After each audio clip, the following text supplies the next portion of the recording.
welcome to the Mediabox. PACE President Tiny Kox. A lot to get through at this session. First of all, Osman Kavala winning the Václav Havel Prize. PACE calling for his immediate release. What kind of pressure can be put on Turkey?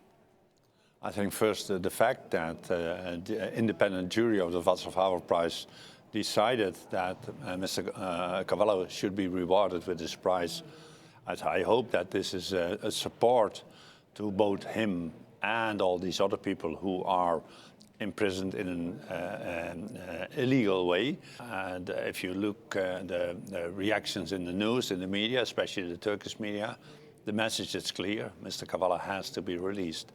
And that the prize is one signal.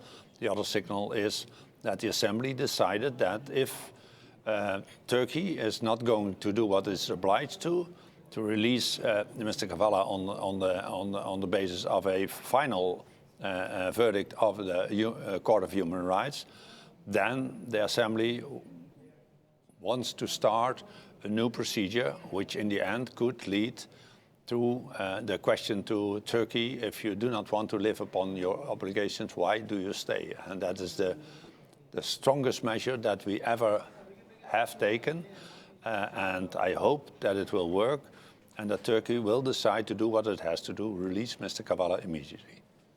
Okay, the Assembly also looked into Nagorno-Karabakh, obviously, again, something which affects two member states. What's been called for there? The Assembly has decided that, again, if Azerbaijan is not going to respect fundamental rights, the rights of the citizens of Nagorno-Karabakh, then the Assembly will start a procedure to discuss together with the Committee of Ministers and the Secretary General that if a member state does not do what it has to do, respect fundamental rights of so many people, then there is not only a way in, but there is also a way out from the organization. This is the strongest possible measure that we as an Assembly can take. We have gained this position after debates some years ago, that we cannot accept that the Assembly could only say something. No, we also need the capability to act. So both to Turkey and Azerbaijan, I would say that the sign is now orange. The green light has already passed away. The red light is coming clear. So let's hope for the better, but let's prepare for the worse. Okay, and finally, this Assembly came in the wake of the Hamas attack on Israel. The Israeli reaction now underway. What's your message?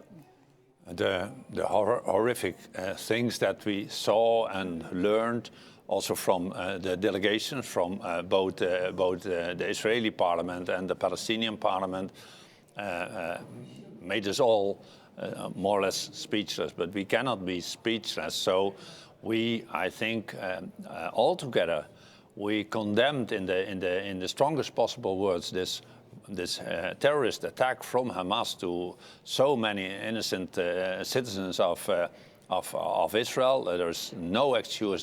On the other hand, I think our assemblies recognize that things happen under circumstances. If we are not able to do what we promised, which was also promised by Israel and by Palestine, to solve with peaceful means on the basis of a two-state solution this ongoing drama in the Middle East, then we always have to be prepared for the worst. So it was horrible what has happened and what is happening. The reaction of Israel casts a lot of doubts to many international organizations, and everybody is warning: you have the right to defend yourself, but you always have to act within the lines of the international law. So I hope that the violence which erupted now is going to stop as soon as possible. I pray for the fact that this violence ends and we finally are going to do what we should do to find a peaceful solution to the Middle East. Tiny Kox, thanks for joining us. My pleasure, Chris.